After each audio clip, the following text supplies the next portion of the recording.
1. You'll hear a man calling a catering company. First, you have some time to look at questions 1 to 5.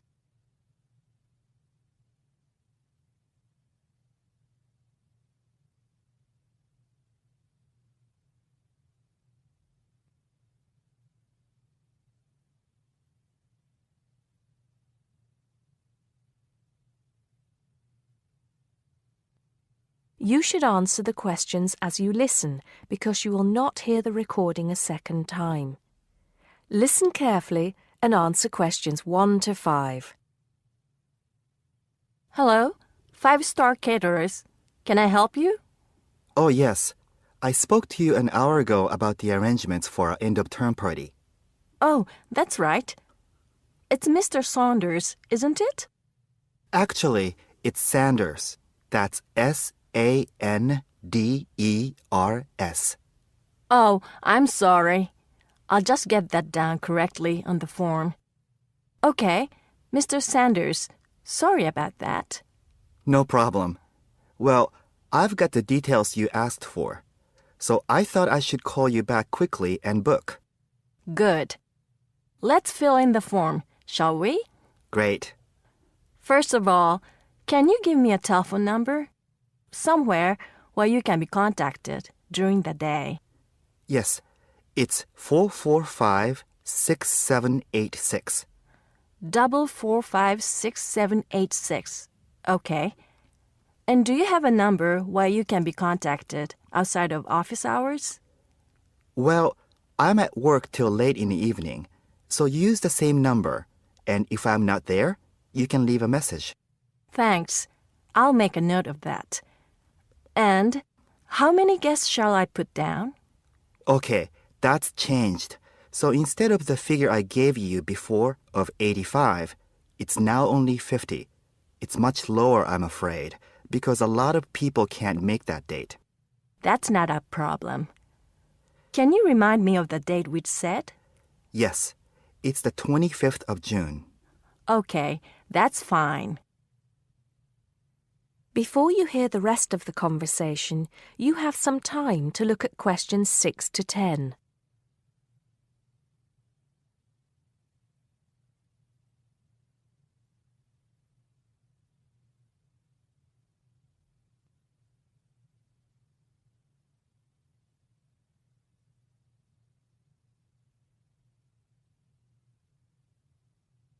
Now listen and answer questions 6 to 10. Now, did you have the chance to look at the tables on the website? Yes, I did. And I think the rectangular tables would be good. The long, thin ones. Yes, you could have 2 of those. The only problem is that they're for 24 people. So you'd only seat 48 people that way. And if you have 50 guests... Oh, I see what you mean. 2 people would have nowhere to sit. What about the square ones? You'd have the same problem with numbers. Usually, for 50 people, we find the round tables work well. Not the smaller ones. They only seat 6 people. The ones that seat 10, the large ones. So do you think we should have 5 of those? I think that would work well. Okay, that's what we'll do then. Fine. And have you decided on the menu you would like? Yes, I think so. But I wanted to ask you, we talked about having the 3-course meal with waiter service, but in the end, we thought it would be a bit too formal. So that leaves the buffet or the 7-course banquet. How much is a banquet again? £100 a head. That's too much and too formal. The buffet is fine. Okay, so I think I've got everything. We'd need a deposit of 50% of the total. Right. What's the total? Just a minute. Yes, it's £30 a head times 50, so that's £1,500. 50% of that would be $750 now, with the balance due another $750 on the day. Great. I'll call in tomorrow if that's okay. I can pay you the deposit then. We'll look forward to seeing you tomorrow then. Okay. Thanks a lot. Goodbye. Goodbye. That is the end of part 1. You now have half a minute to check your answers.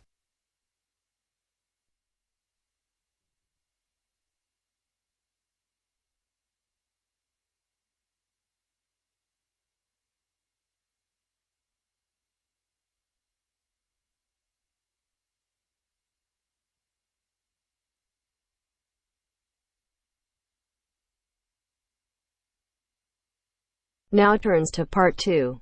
Part 2. A man wants to place an order by telephone for some office stationery. Listen to the conversation between the woman and the man and answer the questions. First, you have some time to look at questions 11 to 16.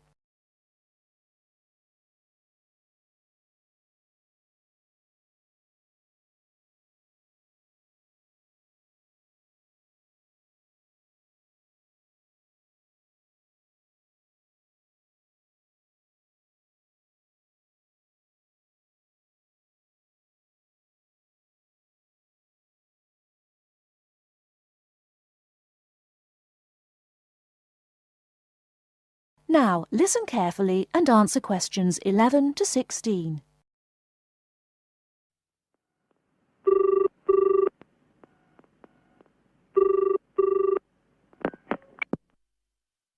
Thank you for calling Millennium Office Supplies. If you would like to place an order, please press 1. Your call has been placed in a queue. A customer service operator will be with you shortly.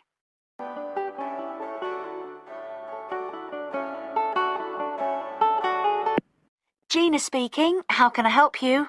Oh, hello. I'd like to order some stationery, please. And who am I speaking to? John Carter. Right. Can I just confirm your account number and the name of your company, John? Sure. The account number is 692411. 692411. Right. And you're from Rainbow Computers? No, the company is Rainbow Communications. Oh, okay. I'll just fix that on the system. Communications. And what would you like to order, John? Envelopes. We need a box of A4, that is, normal size envelopes. White, yellow or manila? We'll have the plain white, please. But the ones with the little windows. Okay. One box, A4, white. Just the one box, was it? On second thoughts, make that 2 boxes. We go through heaps of envelopes. As a matter of interest, are they made from recycled paper? No, you can't get white recycled paper. The recycled ones are grey, and they're more expensive, actually. Right, we'll stick to white then. Something else, John? Yes, we need some coloured photocopy paper. What colours do you have? We've got purple, light blue, blue, light green, whatever you want, pretty much. There are 500 sheets to the pack. Right, let's see. We're going to need a lot of blue paper for our new price lists. So can you give us 10 packs, please? Make sure it's the light blue, though. 10 packs of the light blue. The woman asks the man if he needs anything else. Before you hear the rest of the talk, you have some time to look at questions 17 to 20.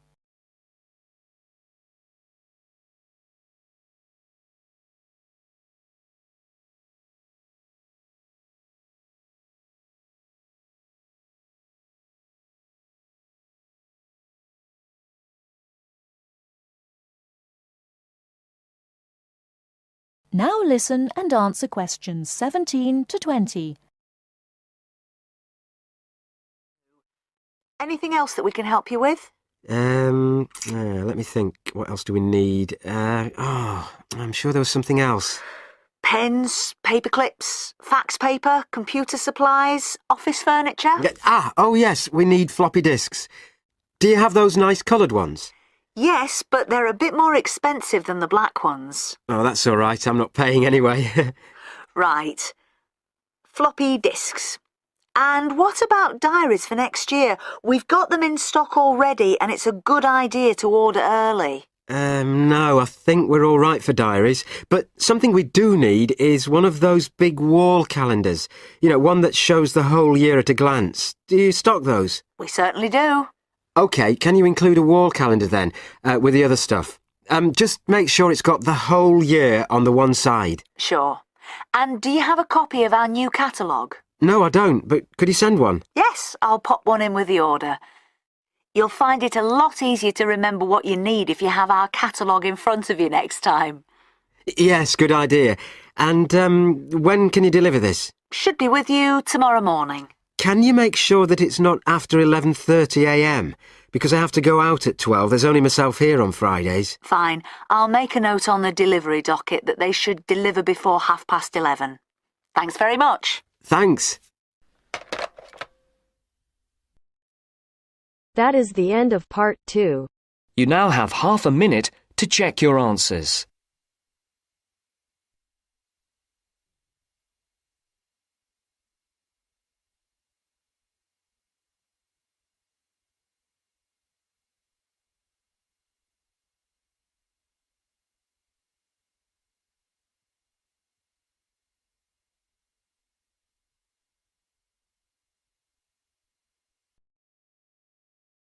Now turns to part 3. Part 3. You will hear a conversation between a lecturer and a psychology student asking for advice about research methods. First, you have some time to look at questions 21 to 25.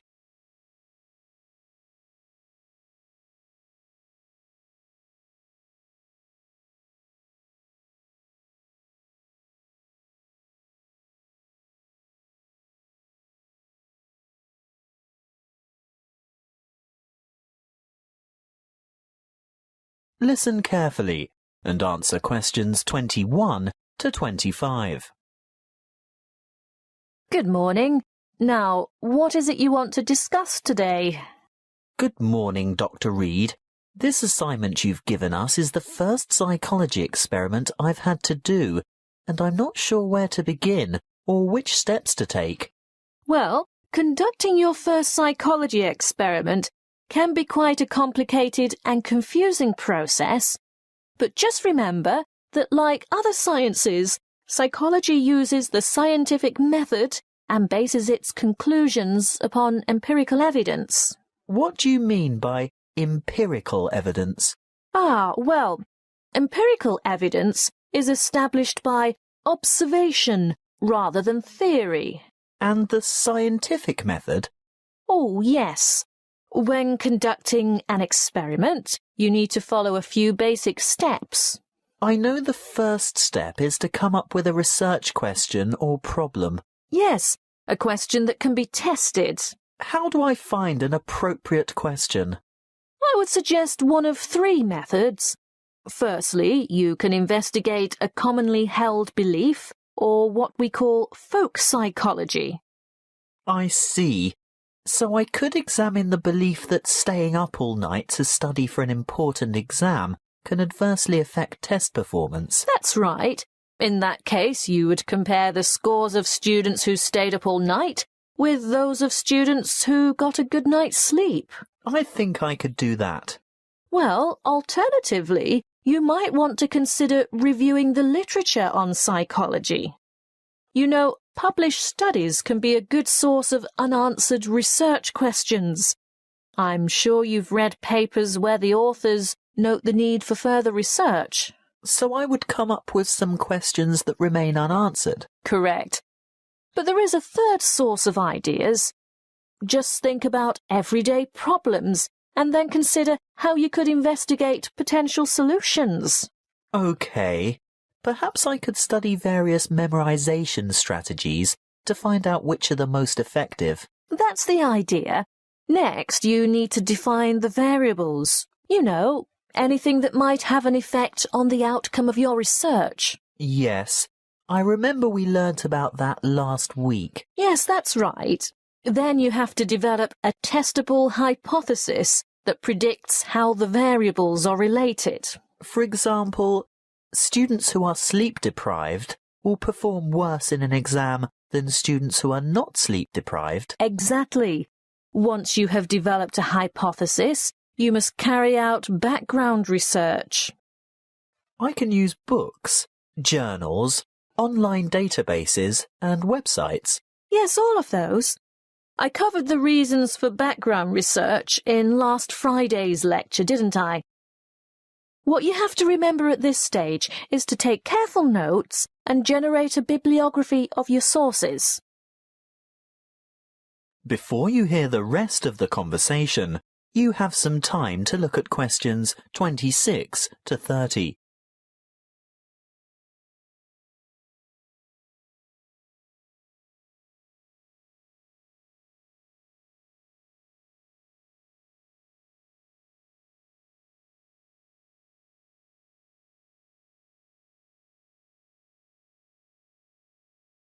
Now listen and answer questions 26 to 30.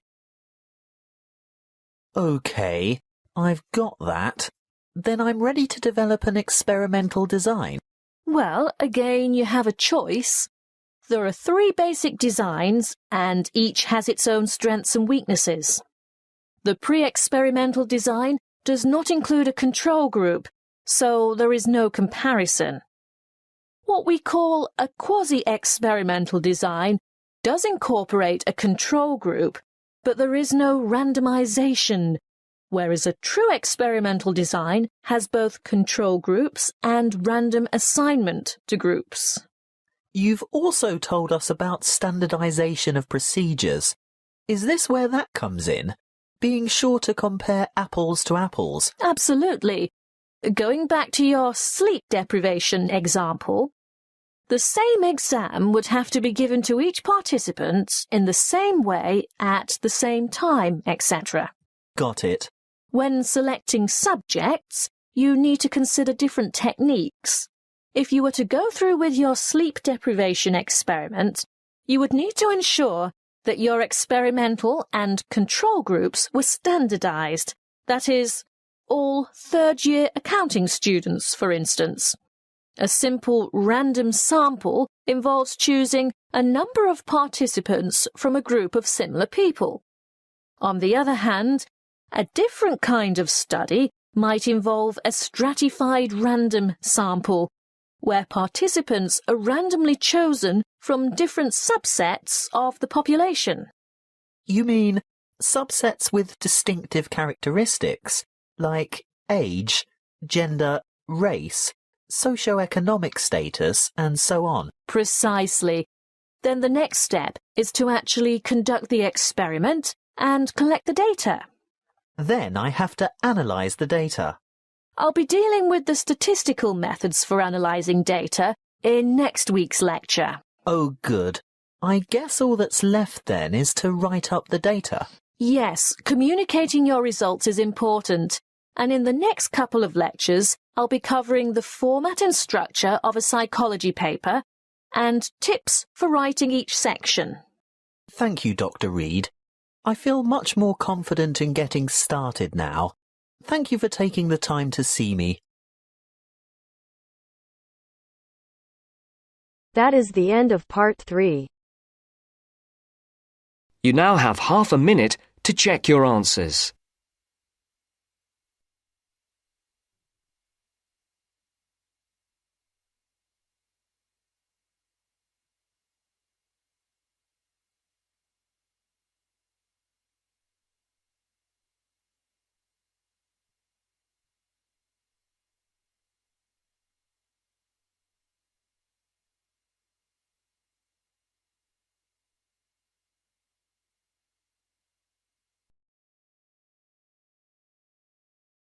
Now turns to part 4. Part 4. You will hear a talk by a health studies lecturer on anxiety. First, you have some time to look at questions 31 to 40.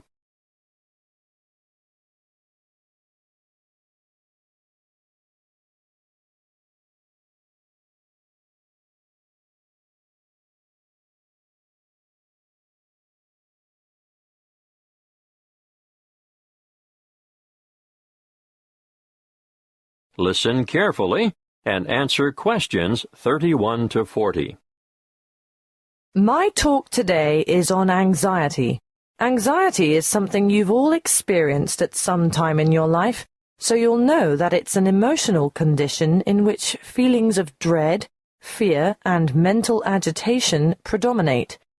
However, what we call an anxiety state, or anxiety neurosis, or phobic state, they all mean the same thing, is characterized by anxiety reactions far greater than those normally expected for the circumstances, and these reactions may be severe and prolonged. This is the most common form of neurosis in westernized countries. Usually, normal anxiety decreases with repeated exposure to the feared situation, whereas a neurotic anxiety tends to increase. Gradually, the person is inclined to avoid the feared situation and views it with increasing dread. Sometimes there may be an inherited tendency for this, but usually environmental issues are more important. The individual may have been a worrier throughout life, and a stressful condition, just before symptoms set in, is common. Often there is a gradual build-up of anxiety, possibly for weeks or months, before the ultimate break occurs. The precipitating cause is usually one of great significance to the patient, often related to personal events, such as bereavement, a breakup, threats to career, health, or personal integrity. What are the symptoms of phobia? Well, phobic states often develop into severe, crippling challenges that can be very difficult to overcome. The person develops a fear of certain situations. It's not uncommon to have one or more of these present at the same time. I'm going to name some frequent phobias and give you a description of their symptoms. Let's start with agoraphobia, which is when the person has an intense anxiety about venturing outside the safety of the normal home surroundings. It may be impossible for this person to ever go out alone. Their fear of public or open spaces is completely irrational, and they often end up leading very secluded lives. Claustrophobia, on the other hand, is a morbid fear of closed-in areas or places. If you see me taking the stairs instead of the lift, think about it. Am I trying to get more exercise, or am I trying to avoid the confined interior of the lift? And I'm sure you all know people who are afraid of flying.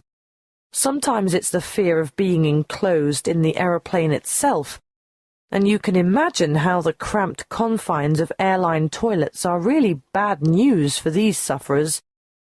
Now I'll move on to discuss social phobia, which, believe it or not, is more common in men.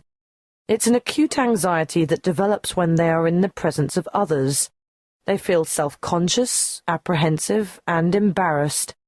If attention, real or imagined, is focused on the sufferer, he becomes uneasy and may blush, stammer, or stutter.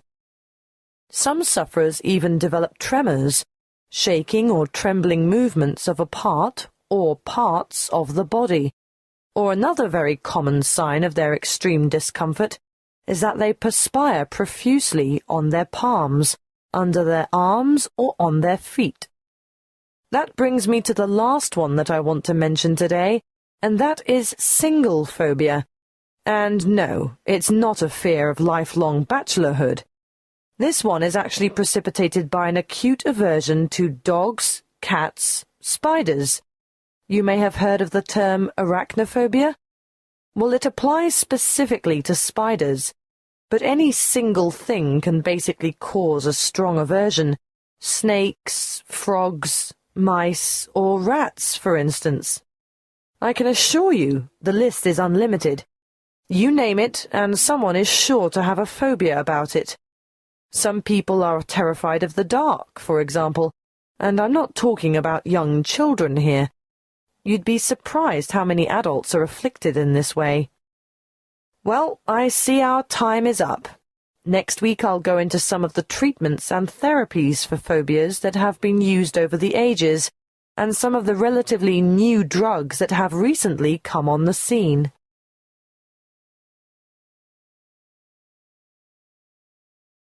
That is the end of part 4. You now have half a minute to check your answers.